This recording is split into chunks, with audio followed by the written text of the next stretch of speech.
பொன்மானே பொன்மானே, என்ன காயமான போதும் என் மேலே தாங்கிக் கொள்ளும் உந்தன் மேலே தாங்காது சென்றேனே.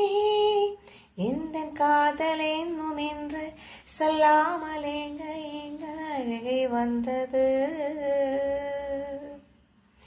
எந்தன் சோகம் உன்னை தாக்கும் என் என்றும் போது வந்து அழகை நின்றது.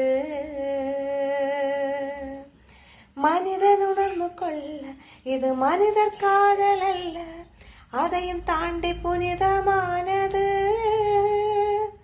அபிராமியை தாலாட்டும் சாமியை நான் தான் தெரியுமா? சிவகாமியை